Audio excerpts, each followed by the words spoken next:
Today we have a national faculty from Gwalior, Dr. Ashok Banga. You all know him. He's anchor on the show also.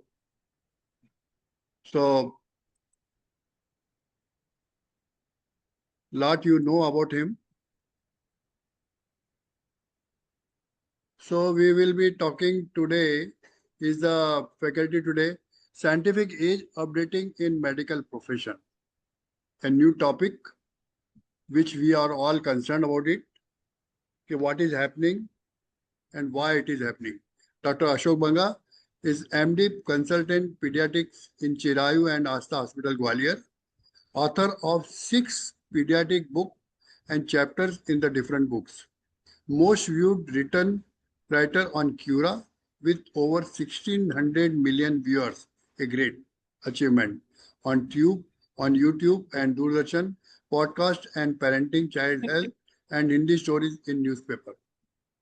National Treasurer of Adolescent Health Academy, National Coordinator of IIP National Publication House, member of CIP Finance Committee, editor of Adolescent Today Spirit, president of IIP Gwalior for 2 terms and vice president of IMA Gwalior.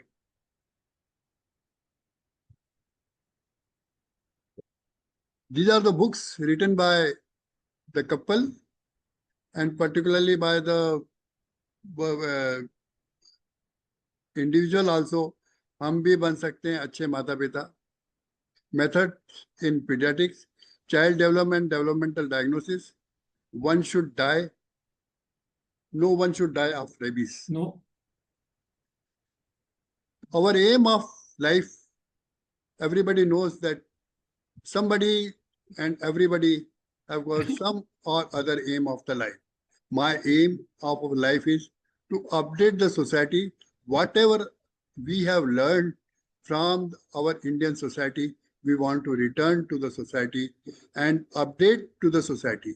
So, if you like our idea, subscribe channel, जुड़े रहिए हमारे साथ आगे आने वाले बहुत सारे sessions में और एंजॉय कीजिए. मैं अशोक बांगा जी से रिक्वेस्ट करूंगा कि वो सेशन की शुरुआत करें और बताएं लोगों को कि what is needed today in the life so that we can proceed. कि why only the medical profession, particularly allopathic division of IIP or medical profession in across the India and the world, why they need only the updating, why not the other pathies? So my first question to Bangaji is staying scientifically updated necessary for all the medical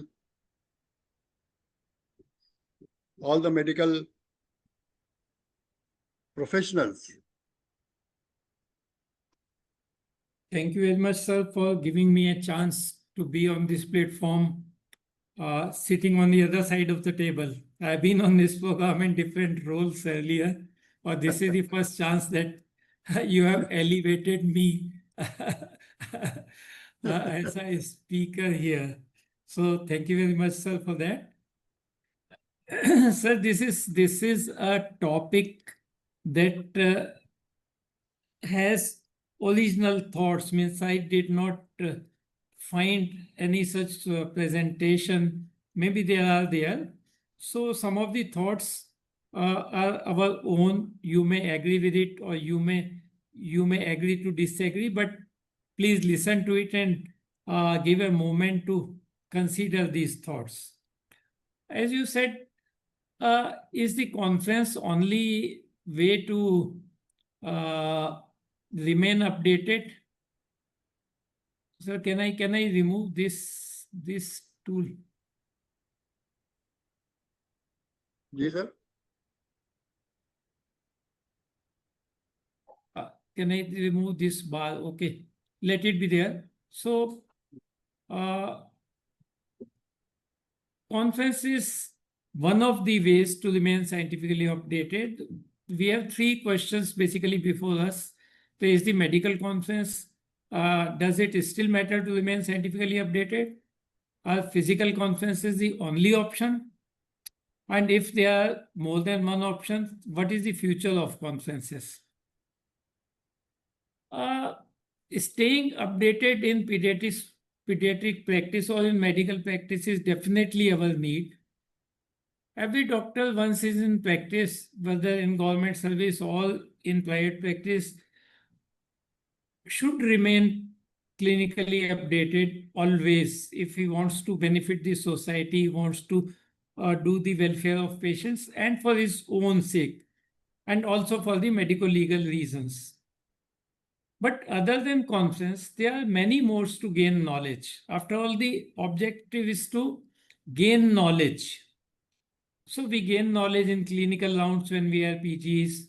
We gain knowledge in clinical meetings. We read through textbooks, reference books, journals, and various other sources. Various medical information sites and platforms are available to gain knowledge. Then you can do the AI search for any topic. DIAP is again a big platform of IAP that provides you knowledge on everything of every aspect of pediatrics. People these days learn a lot from YouTube.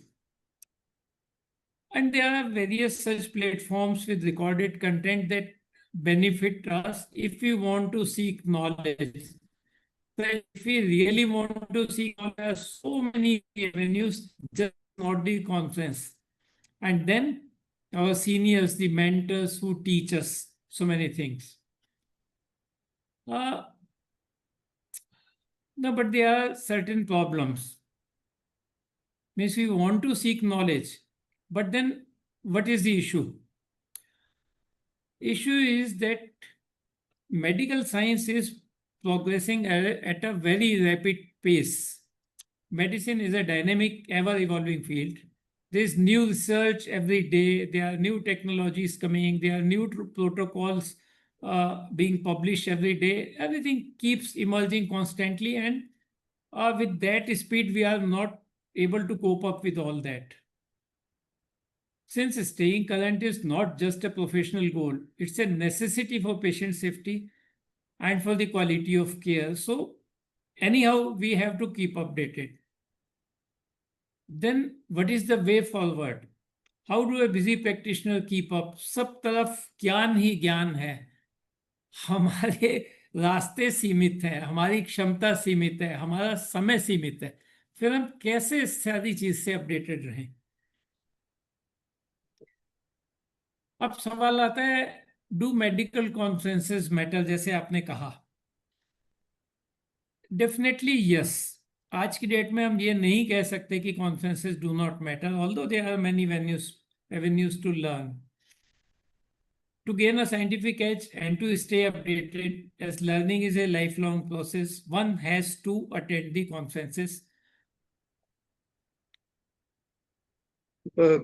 My next question is, in this era, what is the primary challenges or issues doctors face in remaining updated? Sir, medical conference is not the only way. But on the other side, we say that it is medical conference is more than just a meeting. हम उसको छोटा करके भी नहीं आंक सकते. Because there is knowledge dissemination in conference, learning about latest research findings, clinical trials, best practices. If we attend the workshops and hands-on sessions, we can learn newer techniques and master newer equipments. उसके लिए तो conference में जाना ही पड़ेगा. We do networking, we do collaboration. और आज के समय में एक जरूरी चीज हो गई है to earn CME credits. हमारे स्टेट में नहीं, लेकिन बहुत सारे स्टेट्स में आपको सर्टिफिकेशन के लिए CME क्रेडिट्स चाहिए, तो उसके लिए कॉन्फ्रेंस अटेंड करना ही होगा.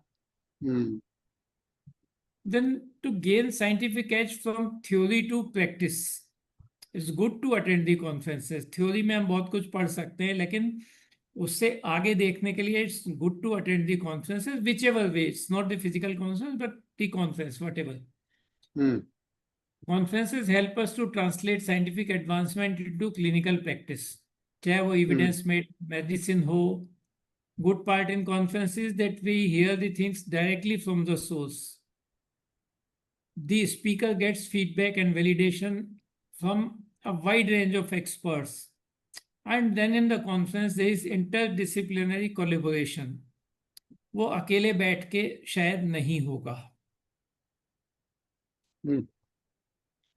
So what are the other resources attending the conference which are more effective alternative method for doctors to gain Sir, knowledge and stay updated?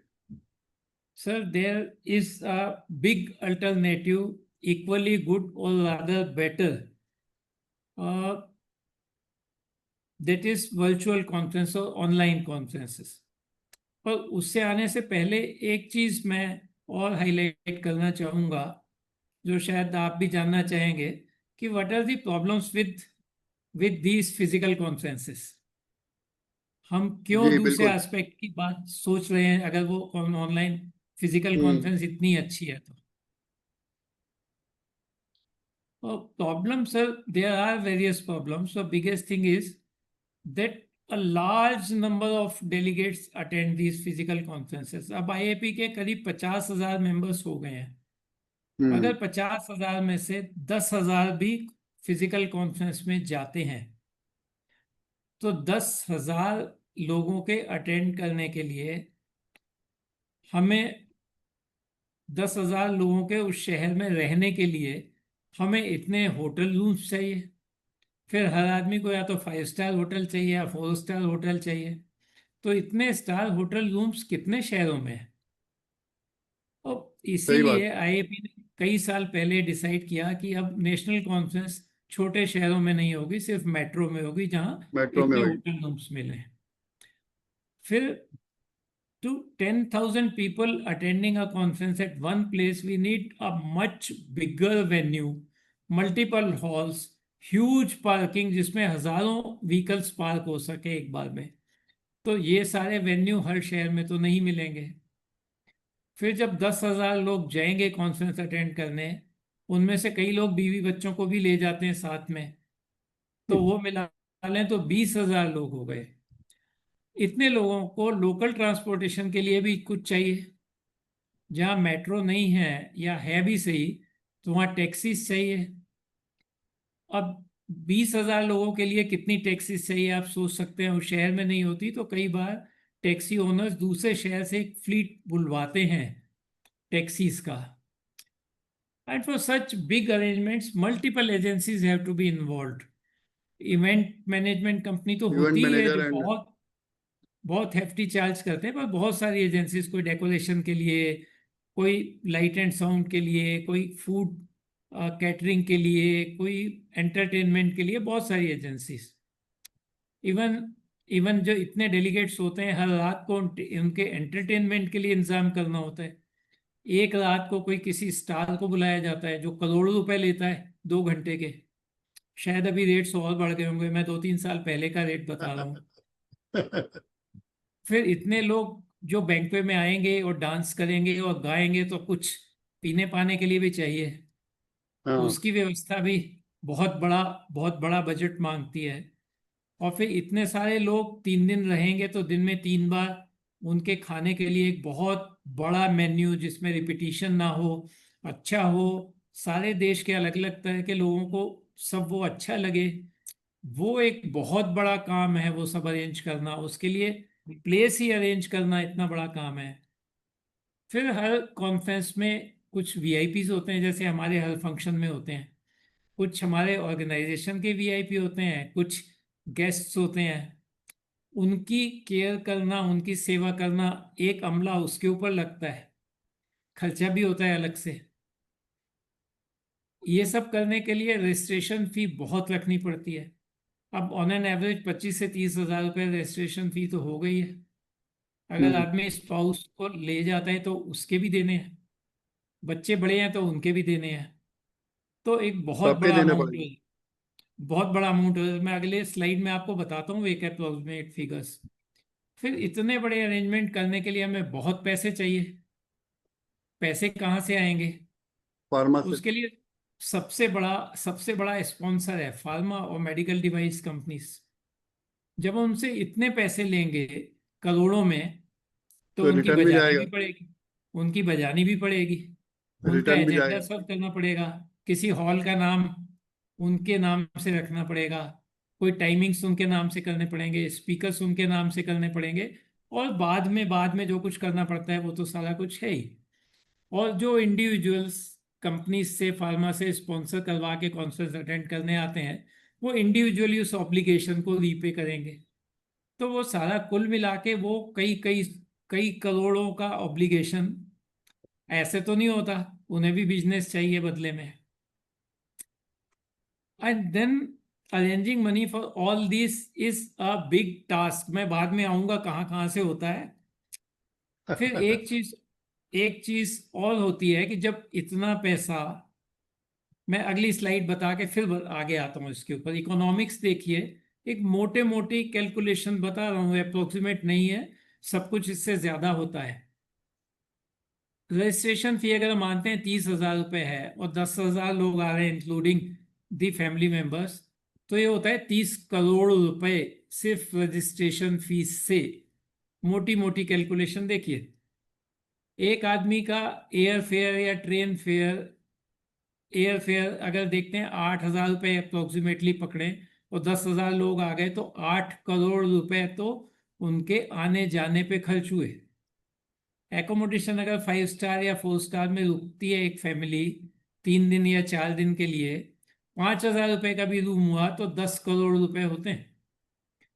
Taxi local travel, अगर एक family ने 3 दिन टैक्सी यूज करी तो कम से कम 6-7 हज़ार रुपये लगते हैं। 3 करोड़ रुपए ये जोड़िए। फूड और डेकोरेशन, अगर 10,000 लोग 3 दिन तक दिन में 3 टाइम खाते हैं, बहुत छोटा फिगर ले रहा हूं मैं, 10 करोड़ रुपए। वाइन का तो मुझे अंदाज भी नहीं है, पर मैं 1-2 करोड़ रुपए सिर्फ जोड़ रहा हूँ। एंटरटेनमेंट अगर बहुत कम है। अगर एंटरटेनमेंट में अगर हमने 3 नाइट्स में बैंक्वे किया और स्टार्स को बुलाया और कई मंडलियां कई चीजें और बारात निकलेगी, तो सारी चीजें मिला के मैं समझता हूँ कि हाँ, दो बैंड बाजा करोड़ से बारात भी तो निकलती है। 2 करोड़ से कम खर्चा नहीं होगा। और इवेंट मैनेजर भी पैसे लेता है इवेंट मैनेज करके, मुझे नहीं एग्जैक्टली मालूम कितना, लेकिन ये मैंने जो कैलकुलेट किया तो ये टोटल बनता है 75 करोड़। इट इज मच मुझे मोर लगता देन है दैट। बहुत अंडर एस्टिमेट है। We can consider it 100 crore rupees. इसमें जो आप 4 दिन अपना काम छोड़ के आते हो और वो जो एक्स्ट्रा है। ऑर्गेनाइजर्स महीनों से लगे होते हैं, उनका जो काम का नुकसान होता है उसकी कैलकुलेशन तो की ही नहीं है, इससे ज्यादा होगी जो आपने यहाँ खर्चे किए। अब पॉइंट ये आता है कि जब 100 करोड़ रुपए 4-5-6 लोगों के हाथों से गुजरेंगे, जिसमें बहुत कुछ लिखा पढ़ा नहीं होता, बहुत कुछ वाइट मनी नहीं होता, बहुत कुछ इनडायरेक्टली पेड होता है, बहुत कुछ ऑडिट नहीं होता। 100 करोड़ जब 4-5 हाथों से निकलेंगे तो थोड़ा सा फिसल जाने की संभावना, हाथों से थोड़ा सा गलतियां होने की संभावना होती है। मैं ना बोलूं तो बेहतर। सर्वव्याप्त है। Now coming to the point back, क्या पर्पस था हमारा कॉन्फ्रेंस का? ज्ञान प्राप्त करने जा रहे हैं हम बड़े जोर से बोलते हैं कि we want to keep our self scientifically updated to gain a scientific edge, so we are going to learn something. How much? In this scenario, you go there to learn, but how does any of these things, ये जो मैंने इतनी चीजें गिनाई, how does any of these things help your learning? No. 5 star hotel में रुकना, घूमना, खाना पीना, वो सारी चीजें करना, नाचना गाना बैंड बाजा बारात, सारी चीजें, इसका लर्निंग से क्या संबंध है? हेलो हाय हो जाती है बस। बस। और हम उस कॉन्फ्रेंस में एक हॉल से दूसरे हॉल भागते हैं, एक लेक्चर से दूसरे, ना ये पूरा सुनते हैं ना वो पूरा सुनते हैं, और एंड ऑफ कुछ द डे छूटता है। लगता है कि सारा दिन भागते रहे और सुन तो एक दो ही लेक्चर पाए। हम्म। तो this is my point, that things are going against physical conferences. So what are the major differences between online and physical conferences? So, sir, when we compare all these things and consider online conferences, we think, हमारे दिमाग के ऊपर ये सवाल आता है कि why then physical conferences? Are online conferences not enough? Purpose क्या है? Learning ना? For learning, are online conferences not enough? If purpose is different, then there is no answer. Evolution of online conferences, आप शायद heading नहीं देख पा रहे क्योंकि मैं भी नहीं देख पा रहा, कि आवश्यकता आविष्कार की जननी है। जब बिल्कुल सही है। कोविड शुरू हुआ तो सडनली सब कुछ बंद हो गया, घर से निकलना बंद हो गया, सारी कॉन्फ्रेंसेस बंद हो गई, सारी मीटिंग्स बंद हो गई, सारे टीओटीज बंद हो गए, निकलना ही पॉसिबल नहीं था। फिर कुछ कंपनीज ने, कुछ ऑफिसेस ने ऑनलाइन मीटिंग्स करना शुरू किया, फिर कुछ स्कूल्स ने ऑनलाइन टीचिंग करना शुरू किया, और इससे रास्ते खुले और लोगों ने इस चीज को आगे बढ़ाया और ऐसे ऐसे जन्म हुआ ऑनलाइन कॉन्फ्रेंसेस का। इसका आईएपी में बहुत बड़ा क्रेडिट देंगे हम डॉक्टर बकुल पारिक को, जो उस टाइम आईएपी के प्रेसिडेंट थे, और सडनली उनका टेन्योर शुरू होते ही ये जो कुछ हो गया तो ऐसा लगा कि अब कैसे चलाएंगे आईएपी को। He introduced the concept of online conference in the IAP. he created an organization, Digital IAP, and this DIAP revolutionized the teaching and learning process among more than 30,000 pediatricians at that time in the country and abroad. And that मुहिम, that platform keeps growing, और वो चीज़ एक बहुत आगे बढ़ती जा रही है और अब हम उसके बहुत एडवांसमेंट्स देख रहे हैं। DIAP offered, initially they offered free platform, फिर जो बहुत बड़े इवेंट्स थे उनके लिए सब्सिडाइज प्लेटफॉर्म, और फिर फाइनली उन्होंने एक नेशनल कॉन्फ्रेंस कर डाली online. Then they keep archiving the all contents that was presented in all the platforms on DIAP, and today the DIAP boasts a vast digital library and archives that is featuring over 1,000 hours of digital content. और Wow. Doctor बकुल पारिक का कहना है कि अगर आप DIAP का पूरा content पढ़ लेते हैं तो आपको आपको शायद MD के लिए भी कोई और लिटरेचर पढ़ने की जरूरत ना हो, इतनी बड़ी Wow. लाइब्रेरी है। That's great. तो Great अगर achievement, आप IIP. रियली, और अगर आपने अभी तक DIAP की सर्विसेज यूज नहीं की हैं तो करके देखिए। Then during this period then different platforms were launched, and Zoom is the biggest name that we are using even today. और बहुत सारे नए नए प्लेटफॉर्म्स आए, नए नए फीचर्स लेके आए, कुछ फ्री कुछ पेड, और वो प्लेटफॉर्म्स यूज हो रहे हैं जिसके ऊपर हम ये भी आज वाला प्रोग्राम भी कर रहे हैं। बड़े प्रोग्राम्स भी होते हैं और इवन कॉन्फ्रेंस भी हो सकती है, उसको सेव कर लेते हैं फ्यूचर के लिए, उसको आर्काइव कर लेते हैं, उसको हम प्रिंट कर सकते हैं, उसकी समरी ले सकते हैं यहीं से, वो सारी चीज़ें हम ले सकते हैं, नए नए फीचर्स आ गए। And this is all the advancement over physical conference, जो ये चीज़ें वहाँ पॉसिबल नहीं थी। Coming to your question, sir, why are online conferences better? Yeah, definitely. कुछ चीजें आप ये पिक्चर देखिए, बहुत बड़ी चीज है, there is no geographical barrier, you can attend the conference और सेमिनार और webinar Across the whatever planet. Across the planet. देखिए, कोई आदमी पहाड़ पे बैठा है, कोई समुद्र किनारे बैठा है, कोई हॉस्टल में बैठा है, कोई अपनी कार में बैठा है। हमने तो कितने ही लोगों को देखा कार में बैठ के वेबिनार अटेंड करते और इवन कार में बैठ के अपना प्रेजेंटेशन देते हुए। It's all possible. और मैं तो बोलता हूँ कि आप टॉयलेट में बैठ के भी कॉन्फ्रेंस अटेंड कर सकते हो। तो it there is no geographic barrier, can attend from anyone. कोई दिस इज सिक्रेसी बची नहीं पर्टिकुलरली है। हाँ, और इसका फायदा क्या हुआ? इसका फायदा ये हुआ, this is particularly beneficial for professionals in remote areas, for those Yes, who can not definitely. Easily leave their practice, Actually, और Bangaji, that was needed. That was That was needed. that but was needed. हाँ, क्योंकि एक एक बस्तर में बैठा हुआ आदमी अगर चेन्नई में कॉन्सर्ट अटेंड करने जाता है, तो कहाँ कहाँ से वो चल के जाता है और आता है, उसकी 7 दिन की छुट्टी मंजूर नहीं होती, तो बेचारा कॉन्सर्ट कैसे अटेंड करे? कैसे तो करूँ? और कर उतने ही नहीं फाइनेंसेस सके, भी नहीं होते हैं। नहीं होते। दूसरा बहुत बड़ा फायदा है inclusivity. By reducing the cost, the virtual conferences become more accessible to junior professionals, to students, and those with limited financial resources. हर आदमी 30,000 की रजिस्ट्रेशन फी दे और लाख रुपए जाने आने और रहने पे खर्च करे, नहीं कर सकता, It's और not इसलिए वो possible. कॉन्फ्रेंस अटेंड ही नहीं करता। यहाँ सब कुछ सस्ता हो जाने से वो कोई भी आदमी, गरीब डॉक्टर भी, छोटा डॉक्टर भी, स्टूडेंट भी, वो कॉन्फ्रेंस उतने अच्छे से अटेंड कर सकता है जितना मुंबई में बैठा हुआ या दिल्ली में बैठा हुआ। ये इंक्लूसिविटी बहुत बड़ी बात है। हम्म। आपको लगता है कि online conferences will be better now then and the physical will go away?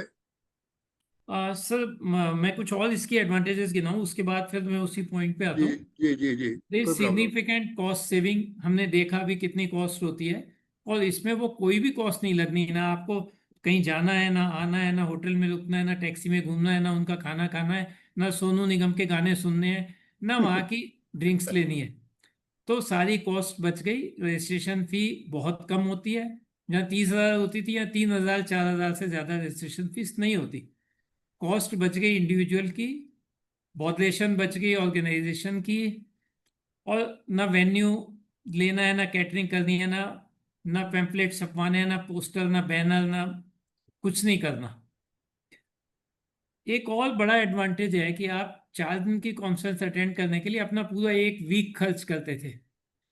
कहीं से बड़े छोटे स्टेशन से बड़े स्टेशन, बड़े से कॉन्फ्रेंस के जगह तक जाते थे, फिर आते थे। इसमें आपको सिर्फ वही टाइम देना है जो सेशन का टाइम है, बाकी कोई टाइम नहीं देना, आप अपने टाइम के साथ एडजस्ट करते हुए सुनो।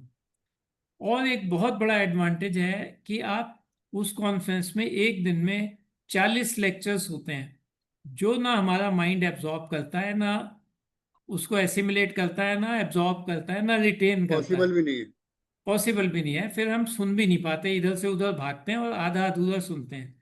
यहाँ आप उसको अपने टाइम के हिसाब से एक एक करके सुनो, जब चाहो पॉज कर लो, आपको दोबारा सुनना है रिवाइंड कर लो, आपको नहीं अच्छा लगा फास्ट फॉरवर्ड कर लो, आपको समझना है तो 2 बार सुनो, 3 बार सुनो।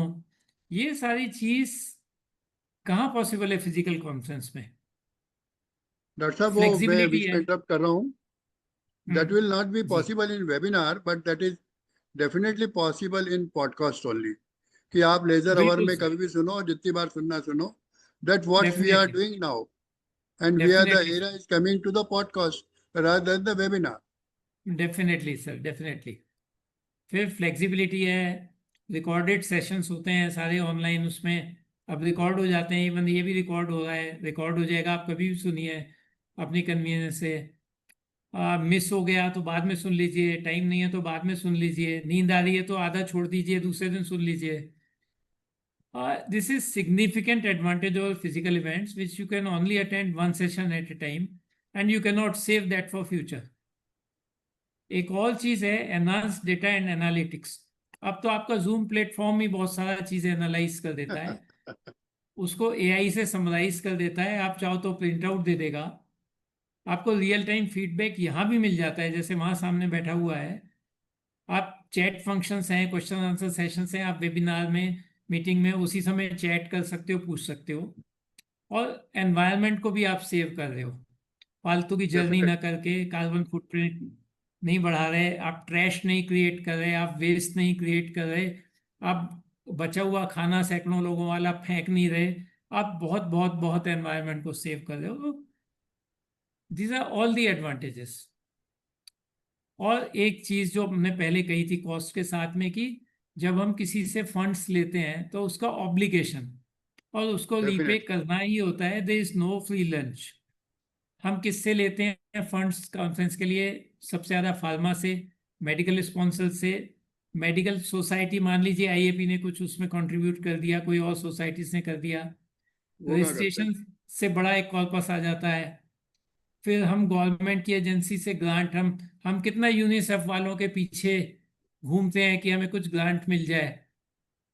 तो वो पैसे लेने के लिए ऑर्गेनाइजर कहाँ कहाँ घूमते हैं, इंडिविजुअल डोनर्स के पास जाते हैं. कॉन्फ्रेंस पीडियाट्रिक्स की होती है, पे करना पड़ता है शहर के पैथोलॉजी वालों को, रेडियोलॉजी वालों को, सारे लोगों को जिनके पास हम पेशेंट भेजते हैं. तो आखिर उनका भी ऑब्लिगेशन हमारे ऊपर होता है, वो हमें रीपे करना पड़ता है. तो यहाँ हमें किसी से कुछ मांगना नहीं है, क्योंकि मांगना नहीं तो ऑब्लिगेशन नहीं है. Obligation Hmm. नहीं है तो हम अनबायस कंटेंट दे सकते हैं. Definitely. हमें कोई That is कंपनी more के authentic rather.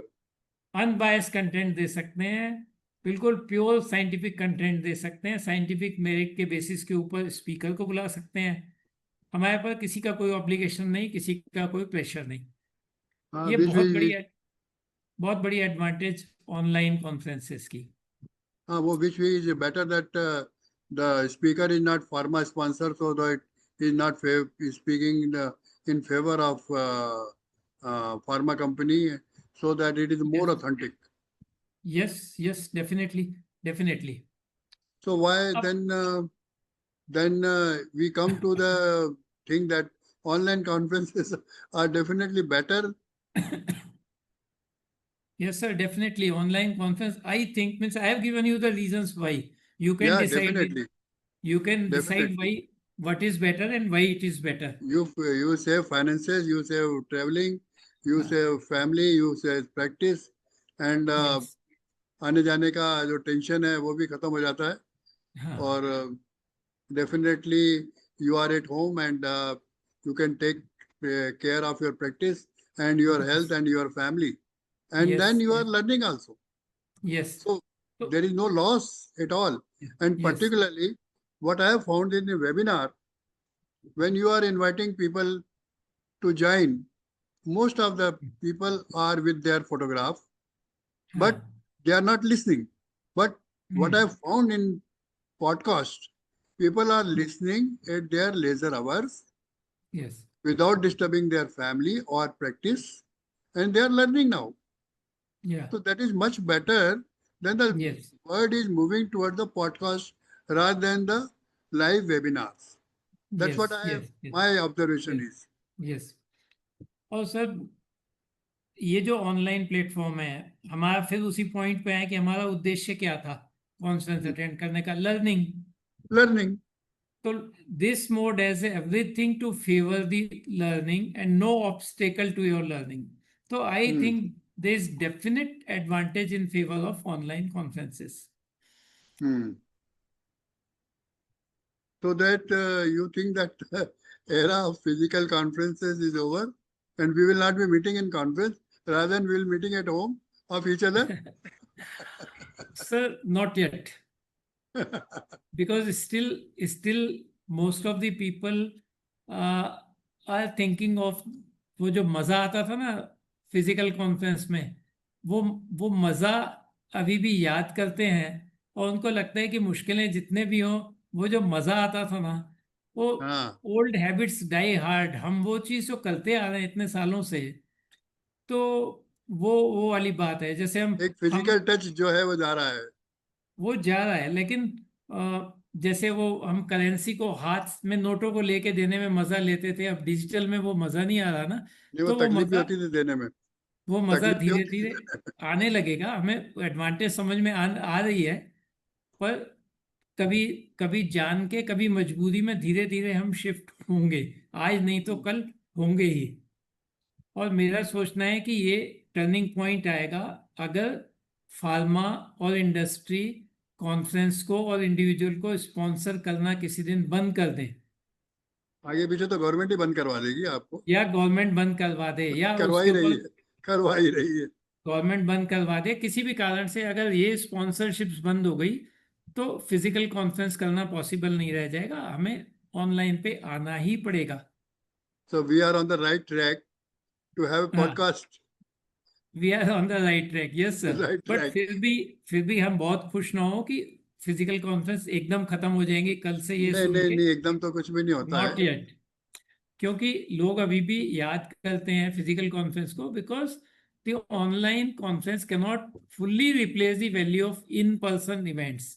Yes, हमको definitely. जो मिलने में मजा आता है वो अकेले बैठ के करने में शायद हम उतना मजा नहीं आता, जैसे एक हाँ, ह्यूमन कनेक्शन होता है, एक्टिव टच एंगेजमेंट टॉक, होता है लोगों के साथ। टच और हैंड्स टॉक ऑन की बहुत जरूरत है ह्यूमन बीइंग को। हैंड्स ऑन एक्सपीरियंस जो कॉन्फ्रेंस में मिल सकता है। दूसरा, कुछ लोग जो सीरियसली अटेंड करने जाते हैं वो वहाँ सब कुछ भुला के वही अटेंड करते हैं, लेकिन हॉल में ऐसे आपको दो चार लोग ही बैठे मिलेंगे, हम्म, बाकी लोग बाकी लोग दूसरे कामों से आए होते हैं। हम्म, तो देन दे शेयर्ड एक्सपीरियंस, हम्म, बहुत सारे लोग हैं एक ही काम से आए हैं, वो एक एक एक माहौल होता है, वो एक एनर्जी होती है उस रूम में, वो एक सेंस ऑफ कम्युनिटी होता है, दैट इज मोटिवेटिंग। वो लोग इसलिए भी फिजिकल कॉन्फ्रेंस में जाते हैं। फिर हम्म, प्रोफेशनल रिजुविनेशन होता है, प्लेस चेंज होता है, ब्रेक फ्रॉम रूटीन होता है। तो लोग इसलिए जाते हैं, कई लोग कुछ नया शहर देखने, नई कल्चर एंजॉय करने, सही भी, डिफरेंट डेफिनेटली। एक्सपीरियंस लेने, उन चीज़ों के लिए जाते हैं, नेटवर्किंग के लिए जाते हैं। तो वो जो मज़ा लोगों को आता है उन चीज़ों में, वो मिस करते हैं अगर online what is the conference में। Future then?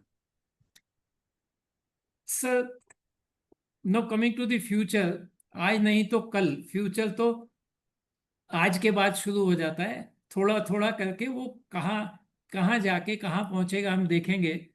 पर मुझे लगता है कि इन वेरी नियर फ्यूचर, अगर it is started, the synergy of the both, the best of both the worlds, online और फिजिकल कॉन्फ्रेंस दोनों का बेस्ट मिला लीजिए, तो जो हाइब्रिड कॉन्फ्रेंस बनेगी, एक वो है नियर फ्यूचर में।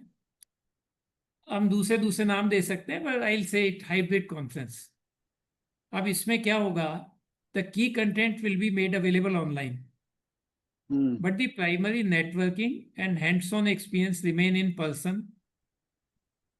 जिसको वो चीज़ चाहिए वो कॉन्फ्रेंस में जाओ, फिजिकल कॉन्फ्रेंस में। जिसको सिर्फ लर्निंग चाहिए, कंटेंट चाहिए, वो अपने घर में बैठ के अपनी कन्वीनियंस से हाइब्रिड अटेंड कॉन्फ्रेंस। करो। फिर कौन जाएगा वो फिजिकल कॉन्फ्रेंस अटेंड करने? एक तो कैटेगरी वो जिन्होंने वास्तव में कुछ सीखने जा रहे हैं, एक वो जो वास्तव में कुछ डिलीवर करने जा रहे हैं, या वो जाएंगे जो स्पॉन्सर होके मौज मस्ती करने जा रहे हैं, बच्चों को हम्म, घुमाने जा रहे हैं, खुद घूमने जा रहे हैं, या वो जो जाएंगे जिन्होंने आईएपी का चुनाव लड़ना है, अपनी कन्वेंसिंग करनी है। वहाँ बहुत सारे लोग मिल जाते हैं, उनको कार्ड देना है, अपना इंट्रोडक्शन देना है, और हम्म, मौका मिल जाए तो अपना ज्ञान भी दिखाना है। बखान बखान करना है। तो वो वो लोग जाएंगे मुझे लगता है, या या वो जाएंगे जिनको कोई वहां सम्मान मिलना है, या जिन्होंने किसी का सम्मान करना है। मुझे लगता है कि इतने लोग कॉन्फ्रेंस में जाया करेंगे फिजिकल कॉन्फ्रेंस में, बाकी लोग अपने घर में बैठ के पढ़ेंगे। तो majority will be at home. जी। तो majority will remain at home. तो दिस वाज माय थॉट। आप भी सोचिए, एक एक चीज के ऊपर सोचेंगे तो आपको लगेगा कि फ्यूचर कहाँ जा रहा है, प्रेजेंट में क्या हो रहा है, क्या अच्छा है, क्या दूसरी तरफ अच्छा है, क्या होना चाहिए। और फिर आपको जो लगे इसके फेवर में या बेशक इसके अगेंस्ट में, या कोई तीसरी चीज, तो आप या तो यूट्यूब में इस पॉडकास्ट के कमेंट में लिख सकते हैं, या एडोलेसेंट इंडिया पे जब ये पॉडकास्ट आएगा तो उसके ऊपर अपने कमेंट ज़रूर डालिए। हमें सीखने को मिलेगा, और इसमें ऐड करने को मिलेगा कि बाकी सब लोग मिलके क्या सोचते हम और क्या कर सकते हैं आपके लिए? हैं। बहुत जरूरी है। हाँ तो मेरा एक सवाल था इसमें बांगा जी कि जी। why the only medical update is required for the allopathic doctors, not for allopathies? मतलब सर एक ऑल बहुत वायबल सवाल है कि हाँ, जो भी रिस्ट्रिक्शन है, जो भी लॉज हैं, वो सिर्फ एलोपैथिक डॉक्टर्स के ऊपर ये इम्प्लाई होते हैं। बाकी लोग जो हमारे देश में, हमारे इतना विस्तृत भारत है, मल्टी लिंग्विस्टिक है, मल्टी ईटिंग है, मल्टी मतलब बहुत कुछ मल्टी है हमारा, पर हम जुड़े हाँ, हुए हैं एक दूसरे से। हाँ, बट सिर्फ लॉज जो है, एलोपैथिक डॉक्टर्स के लिए ही इतने सारे लॉज क्यों हैं? ये एक बड़ा ये सवाल है। मतलब केस भी लगते हैं तो हमारे पे ही लगते हैं, और हाँ, प्यार भी मिलता है तो हमको भी मिलता है, तो सब कुछ है। बट बहुत ज्यादा है, मतलब कानूनों की जकड़न में पहले तो नहीं था ऐसा, पर अभी बहुत हो गया है। तो हम सरी के ऑक्टेरियन प्रैक्टिशनर्स के लिए बड़ा मुश्किल हो जाता है कि जो हमने देखा है पूर्व में भारत और भारत के प्रैक्टिशनर्स को, वो बड़ा चेंज हो चुका है। मतलब मुझे नहीं लगता कि आने वाली जनरेशन ये चीजें देख पाएगी और वो इतने कानूनों से कैसे अकोमोडेट कर पाएगी अपने आप को। और cost of medical education, cost of practice, hmm, so many corporate hospitals, hmm, definitely आपको मेडिकल अपडेट होना जरूरी है, क्योंकि पब्लिक अवेयरनेस बहुत बड़ी है। और हम्म, पब्लिक अवेयरनेस के हिसाब से लोग जब आपसे सवाल पूछते हैं, और अगर आप अपडेट नहीं हो, तो डेफिनेटली कानूनी रूप से, शिक्षात्मक रूप से, मॉरल रूप से, और फैमिली जो आपके पास ट्रीटमेंट के लिए आई है, यू आर रिस्पॉन्सिबल। और आपके ऊपर एक टेंशन की, स्ट्रेस की दीवार हाँ, आपके हाँ, सामने, जब किसी को आप एक्सेप्ट करते हो एज ए पेशेंट, आपके सामने हाँ, खड़ी है।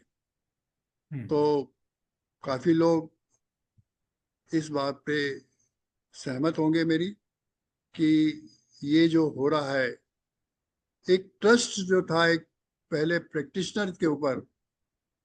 मुझे याद है कि जब मेरे पास सीरियस पेशेंट भी आते थे, मैं जा एडमिट हो जा, पैसे की कोई बात नहीं है, जो तेरे पास बचे दे जाना, नहीं बचे तो कोई बात नहीं है, हम्म, हॉस्पिटल का बिल चुका लेना। अब तो हम्म, पेशेंट को हालत ये है कि हॉस्पिटल का बिल चुकाने में भी उसको लगता है कि मैं कहाँ से लाऊंगा इतना पैसा। सो हाँ, हाँ, सुविधाएं तो बड़ी हैं, पर फाइनेंशियल असुविधाएं भी बड़ी हैं। और हाँ, डॉक्टर्स के लिए बड़ा मुश्किल हो गया है कि उनको अपडेट करने के लिए भी उनको लाखों रुपए खर्चा करने पड़ते हैं।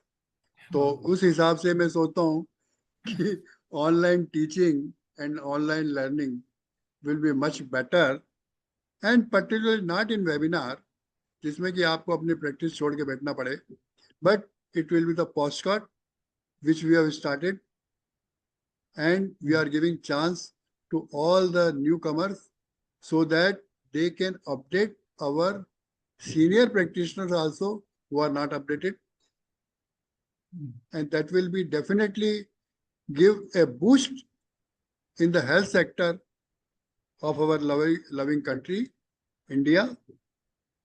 और मेरे ख्याल से इससे काफी फायदा होगा, और पैसा भी बचेगा, और डेफिनेटली प्रैक्टिशनर को भी फायदा होगा, पेशेंट की फैमिलीज को भी फायदा होगा। तो थैंक यू वेरी मच कि आपने, बांगा जी, इतना एक वायबल सब्जेक्ट को उठाया है। और मुझे उम्मीद है कि हमारे आईआईपी के रेस्पेक्टेड मेंबर्स, सीनियर्स और लीडर्स, और तथाकथित लीडर भी इसको समझने की कोशिश करेंगे कि how we can improve the finances of IIP for neonate to adolescent as a charity rather than the physical conferences. Thank you so much for coming on the Dr. Tutaya talk show. Thank you very much. Thank you very much, sir, for giving me this platform. Thank you very much, sir. Thank you.